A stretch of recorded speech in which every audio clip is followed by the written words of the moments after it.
a lot of stuff happened over the weekend, especially on Friday when the indictment against the criminals here in Atlanta who tried to nullify all the votes of Democrats in the state of Georgia and hand them all to Trump, that the indictment was released so that everybody now knows what these scum were charged with. However, there is another side to Fani Willis's using the RICO statute to indict these 19 bastards who, along with a bunch of them from Georgia and some of them from outside Atlanta, talk about outside agitators, and the head of the snake, Donald Trump, connecting them all together in this RICO indictment, I have come to realize was not,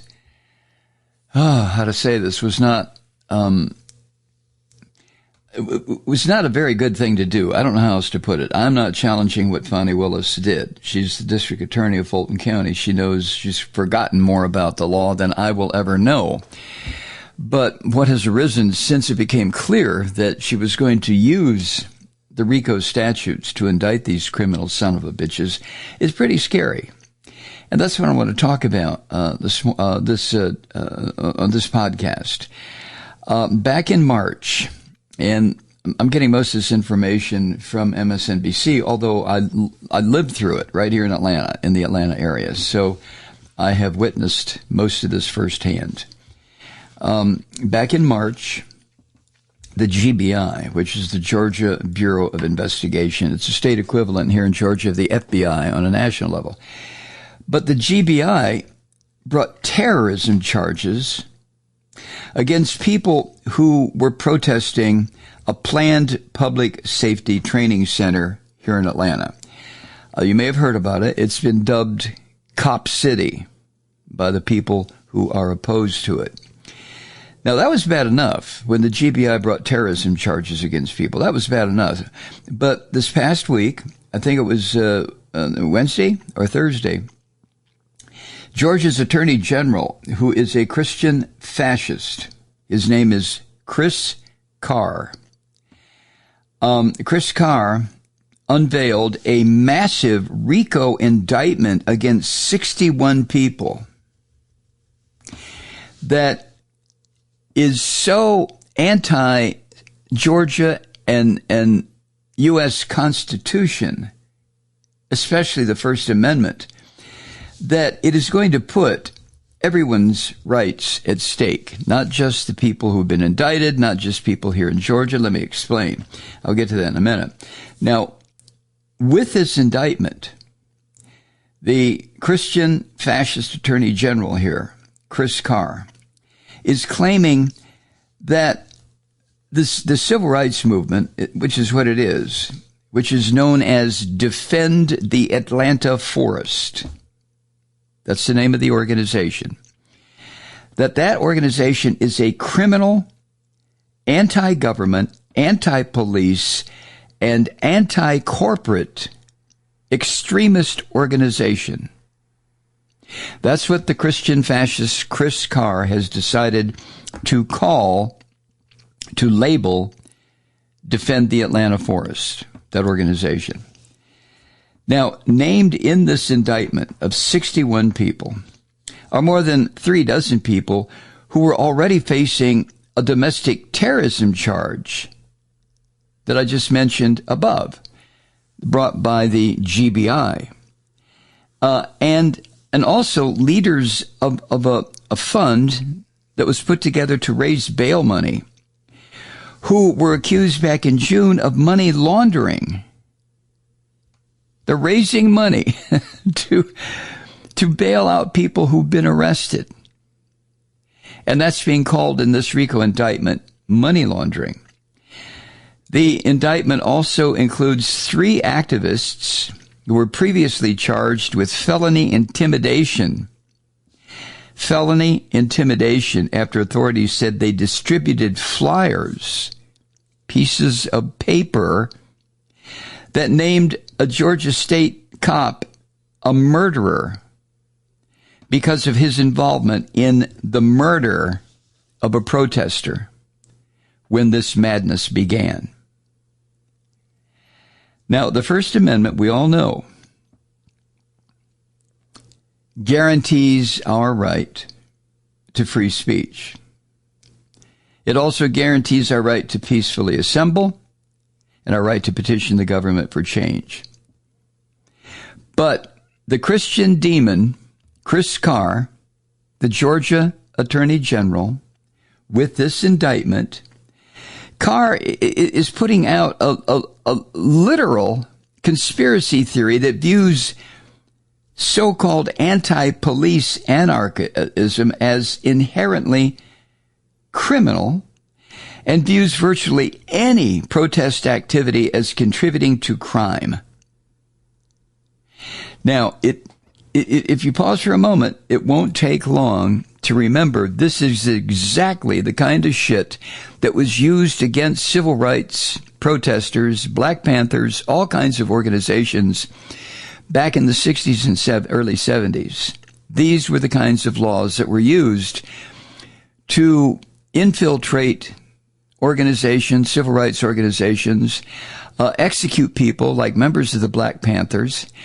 And this is what the Church Committee tried to and succeeded in revealing when it was shown that any domestic terrorism that was going on in this country back then was being committed by the CIA, by the FBI, by law enforcement. But I digress. Lauren Regan is the executive director of the Civil Liberties Defense Center. It's based in Oregon. And that's an organization which, as its website explains, quote, supports movements that seek to dismantle the political and economic structures at the root of social inequality and environmental destruction. In other words, it is a pro-justice, pro-environment, anti-predatory capitalism. It's an organization that is designed for people. Civil Liberties Defense Center, to protect us against what is going on. Now, in an interview, Regan said that the Georgia Attorney General's RICO charges are, quote, a massive transgression of free speech and free assembly. Yeah, well, it doesn't take very long to figure that out. Now, to be sure, what is going on here? Chris Carr, the Attorney General, is using the same RICO law that Fulton County DA Fani Willis is using to prosecute Trump and 18 others charged with trying to overturn Biden's 2020 election victory and end democracy in the state of Georgia and consequently the entire country. So Fani Willis is using a law designed for criminal enterprises. It was designed, of course, to go after the mafia. But what is Trump and the thugs and the filth that surround him but a political version of the mafia?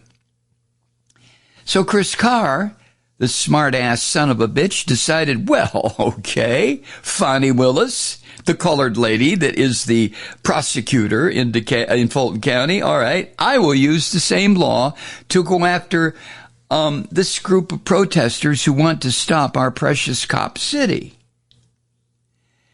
So the point here, one of the points, is that liberals or progressives or people like me, possibly you, who are cheering what Miss Willis is doing, well, we should be aware of the double-edged sword that the RICO law is. RICO laws, like I mentioned, were written to target the mafia and were, by any argument, extremely successful. But they're now being used to target political enemies, which is what Chris Carr is doing. Fani Willis is not targeting political enemies. She is targeting people who tried to nullify every single vote in the state of Georgia, effectively nullify every vote for Joe Biden in the 2020 presidential election. What the Trump gang tried to do was overthrow the government of the United States. What the protesters at Cop City are trying to do is to stop, well, I'll explain it to you when I get into a little more detail about Cop City. So, this Attorney General here in Georgia, his persecution of Cop City protesters was already extraordinary, given what he did. And what he did was condemned by organizations like Amnesty International and Human Rights Watch. What he did was he pressed for domestic terrorism charges against dozens of protesters accused of minor crimes. How minor? Well, one of the people charged was charged because that person left the demonstration, went to buy coffee, brought coffee back to the protesters, and distributed it. That makes that person part of a domestic terrorism ring for aiding and abetting domestic terrorists. This is crazy. Now, even though Amnesty and Human Rights Watch have condemned this, the RICO indictment from Chris Carr is an unconscionable escalation that goes back to the days of the Red Scare, back in the 50s. Yeah, I'm too young to remember all that terrorism, but I remember my mother talking about it. Those days of the blacklisting and